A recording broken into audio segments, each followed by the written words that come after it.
స్మృతి గారు. డాక్టర్ కృష్ణచంద్ర గారు రైతు లోకానికి అందించినటువంటి ప్రోడక్ట్స్లో మరొక ఆణిముత్యం రైతు మిత్రులకు ఉపయోగపడేది ఎన్పికే డికేసి. ఇదేంది, ఎలా తయారు చేసుకోవాలి, దాని నుంచి మళ్ళా మదర్ కల్చర్గా తీసుకొని దాన్ని మళ్ళా కంటిన్యూస్గా ఎట్లా తయారు చేసుకోవాలనేటువంటిది, దాని ఉపయోగాలు ఈ వీడియోలో. ఇప్పుడు ఇక్కడ మనం ఎన్పికే డికేసి అని అంటున్నాం. ఎన్పికేలు అంటే మనందరికీ తెలిసిందే నైట్రోజన్, ఫాస్ఫరస్, పొటాష్. కానీ ఇది కెమికల్ కాదు. ఇప్పుడు ఇక్కడ ఈ ఎన్పికే డికేసి అనేటువంటిది జీవ సంబంధమైనటువంటి నత్రజని, భాస్వరము, పొటాషుతో కూడినటువంటి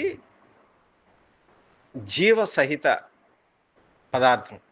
అంటే మొక్కలలో వివిధ రకాలుగా మనం ఇచ్చేటువంటివి, అంటే కెమికల్ రూపంలో కానీ, ఆర్గానిక్ రూపంలో కానీ, ఎరువుల రూపంలో కానీ, అంటే పశువుల ఎరువు ఇట్లాంటి ఆర్గానిక్ మెన్యూర్స్ రూపంలో కానీ ఇచ్చినటువంటి వాటిల్లో ఉండే నైట్రోజన్, ఫాస్ఫరస్, పొటాష్ ఇవి మొక్కలు గ్రహించుకోలేని స్థితిలో ఉన్నటువంటి పోషకాలుగా కూడా మిగిలిపోతాయి. ఈ కెమికల్ పోషకాలు కొన్ని కలిసే ఉంటాయి, కొన్ని కలవని ఉంటాయి. ఇట్లా నేలలో వివిధ రకాల పరిస్థితులు ఉన్నప్పుడు మొక్కలకి అందుబాటులో లేని రూపంలోకి మారిపోతాయి. అట్లాంటి పదార్థాలు, పోషకాలు వేరు వ్యవస్థ చుట్టూరా ఉన్నా కూడా మొక్క వాటిని గ్రహించుకోలేదు, తీసుకోలేదు. ఇట్లాంటప్పుడు నేలలో చూసినప్పుడు పోషకాలు ఉంటాయి, కానీ మొక్క తీసుకోలేదు, మొక్కలో పోషక లోపాలు కనపడుతూ ఉంటాయి. అట్లాంటి సందర్భంలో ఇప్పుడు మనం చాలామంది ప్రకృతి సేంద్రియ వ్యవసాయ విధానాల్లో వాడేటువంటి nitrogen fixing microbes, phosphorus solubilising bacteria, potassium mobilising bacteria, వీటినే నైట్రోజన్ ఫిక్సింగ్ బ్యాక్టీరియా అని, లేదు పిఎస్బి ఫాస్ఫరస్ సాల్యుబలైజింగ్ బ్యాక్టీరియా అని, లేదా కేఎంబి పొటాషియం మొబిలైజింగ్ బ్యాక్టీరియా అని వివిధ రూపాల్లో అమ్ముతున్నారు. రైతు మిత్రులు కొనుక్కొని వాడుతున్నారు. ఇది కొద్దిగా ఖర్చుతో కూడినటువంటి వ్యవహారం. దీన్ని సరిచేయడం కోసమే రైతులకి మేలు చేయాలనే ఉద్దేశంతో డాక్టర్ కృష్ణచంద్ర గారు ఎన్పికే డికేసి రూపంలో మనకి దీని కన్సార్షియం ఇచ్చారు, మైక్రోబియల్ కన్సార్షియం. ఇప్పుడు దీనిలో నత్రజనిని స్థిరీకరించేటువంటి బ్యాక్టీరియా, వాతావరణంలో ఉన్నటువంటి నత్రజనిని స్థిరీకరించేటువంటి బ్యాక్టీరియా, నేలలో మొక్కలకు అందుబాటు రూపంలో లేనటువంటి భాస్వరం అంటే ఫాస్ఫరస్ని అందించేటువంటి బ్యాక్టీరియా, అట్లాగే మొక్కలకి అందుబాటులో లేనటువంటి రూపంలో ఉన్న పొటాష్ని మొబలైజ్ చేసి మొక్కకు అందించేటువంటి బ్యాక్టీరియా. ఇట్లాంటి జీవులతో, మైక్రోబ్స్తో తయారైనటువంటిదే ఈ ఎన్పికే డికేసి. దీన్ని ఎలా తయారు చేసుకోవాలి? ఇప్పుడు డాక్టర్ కృష్ణచంద్ర గారు తయారు చేసినటువంటి ఈ ఎన్పికే డికేసి ఎస్విఆర్ భూసేవ కంపెనీ వారి ఆథరైజ్డ్, అంటే కృష్ణచంద్ర గారి చేత ఆంధ్ర, తెలంగాణ, తమిళనాడు, కర్ణాటక ప్రాంతాలకి అఫీషియల్గా డిస్ట్రిబ్యూటర్గా ప్రకటించి డాక్టర్ కృష్ణచంద్ర గారు తయారు చేసినటువంటి వస్తువులన్నిటినీ కూడా ఈ ఎస్విఆర్ భూసేవ ద్వారా రైతు మిత్రులకి అందజేస్తున్నారు. వారి వద్ద ఈ ఎన్పికే డికేసి అనేటువంటి ప్రోడక్ట్ కూడా దొరుకుతుంది. దీంతో పాటు ఇప్పుడు డాక్టర్ కృష్ణచంద్ర గారి సారథ్యంలో ఎస్విఆర్ భూసేవ వాళ్ళు ఎన్పికే డికేసితో పాటుగా ఫ్రీగా ఓడబ్ల్యూడిసి 41 గ్రాముల ప్యాకెట్ను కూడా అందజేస్తున్నారు. ఎందుకు అంటే ఈ రెండిటితోనే ఈ ఎన్పికే డికేసిని తయారు చేసుకోవాలి. ఎట్లా? ఇప్పుడు మనం ఒక 200 లీటర్ల పరిమాణంలో ఉండేటువంటి బ్యారెల్, ప్లాస్టిక్ బ్యారెల్ తీసుకుంటాము.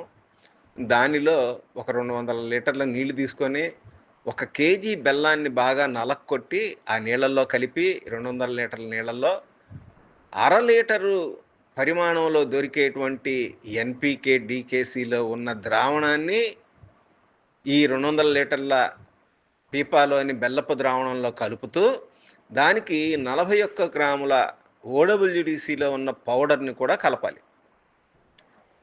ఈ మిశ్రమాన్ని 5 నుంచి 7 రోజుల పాటు రోజు కుదిరితే 2 సార్లు ఉదయం, సాయంత్రం లేదా కనీసం రోజుకొకసారి సవ్య దిశలో కలయబెట్టాలి 2 నిమిషాల పాటు. ఇట్లా 5 నుంచి 7 రోజులు కలియబెట్టినప్పుడు మనకి నాణ్యమైనటువంటి ఎన్‌పీకే, డీకేసీ అనేటువంటి జీవ సంబంధమైన ద్రావణం తయారవుతుంది. ఇప్పుడు ఇట్లా తయారైనటువంటి ఈ ద్రావణాన్ని మొక్కల పంటకి మన పంట వివిధ రకాలైనటువంటి పంటకి ఎట్లాంటి పంటకైనా వాడుకోవచ్చు. డ్రిప్ సౌకర్యం ఉన్న వాళ్ళు డ్రిప్‌లో ఫర్టిగేషన్ ఇచ్చుకోవచ్చు. నెలకి కనీసం ఎకరానికి 200 లీటర్లు. డ్రిప్ సౌకర్యం లేకుండా ఫ్లడ్ ఇరిగేషన్‌లో అంటే పారుదలలో నీరు ఇచ్చుకునేటువంటి వాళ్ళు ప్రధాన కాలువ ఎక్కడైతే ఉన్నదో అక్కడ పీపాలో ట్యాప్ ఏర్పాటు చేసుకొని సన్నగా తిప్పి ఈ ఎన్‌పీకే, డీకేసీ ద్రావణాన్ని ఆ కాలువలో వెళ్ళేటువంటి నీటిలో ప్రవహింపచేస్తే ఆ నీరుతో పాటు పొలమంతా కూడా ఫ్లడ్ ఇరిగేషన్ ద్వారా కూడా మనం పారించుకోవచ్చు. అట్లాగే స్ప్రే చేయదలుచుకున్న వాళ్ళు లీటర్ నీళ్ళకి 10 to 30 ml మన అవసరాన్ని బట్టి ఈ ఎన్‌పీకే, డీకేసీ ద్రావణాన్ని కలుపుకొని దీన్ని మనం స్ప్రే చేసుకోవచ్చు పంటల మీద. ఇప్పుడు ఇట్లా తయారైనటువంటి ద్రావణం మనం వాడినప్పుడు, ముఖ్యంగా నేలకు వాడినప్పుడు నేలలో అందుబాటు రూపంలో లేనటువంటి నైట్రోజన్, ఫాస్ఫరస్, పొటాష్ లేదా నత్రజని, భాస్వరం, పొటాషు ఈ 3 కూడా ఈ ఎన్‌పీకే, డీకేసీలో ఉన్నటువంటి మైక్రోబ్స్ స్థిరీకరించి ఎసిమిలేషన్ చేసి మొక్కకి అందుబాటు రూపంలో ఉన్నటువంటి పోషకాలుగా మార్చి మొక్కకు అందజేస్తాయి. దీంతో మళ్ళా రిపీటెడ్గా మనం పదే పదే మనం వ్యవసాయం చేసిన నాళ్ళు ఎట్లా ఎన్‌పీకే, డీకేసీ ద్రావణాన్ని తయారు చేసుకోవాలి. ఇప్పుడు మనం ఇట్లా పొలానికి వాడుకుండే ముందు ఒక 20 లీటర్ల తయారైనటువంటి ఎన్‌పీకే, డీకేసీ ద్రావణాన్ని తీసుకొని దాన్ని ఇందాక చెప్పినట్లుగా మళ్ళా 200 లీటర్ల పీప ఆ నీటిలో ఒక 20 లీటర్ల ఈ ద్రావణాన్ని తీసిపెట్టిన తయారైన ఎన్‌పీకే ద్రావణాన్ని కలిపి 180 లీటర్ల నీటిని కలిపి 1 కేజీ బెల్లాన్ని నలక్కొట్టి కలిపితే మళ్ళా 5 నుంచి 7 రోజుల్లో ఎన్‌పీకే, డీకేసీ ద్రావణం తయారవుతుంది.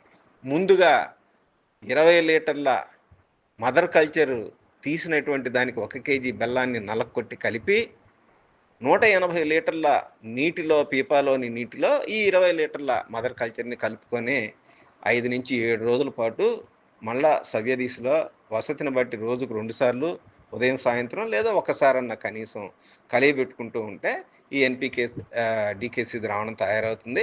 దీన్ని మళ్ళీ మనం పదే పదే మన పంటలకి వాడుకోవచ్చు.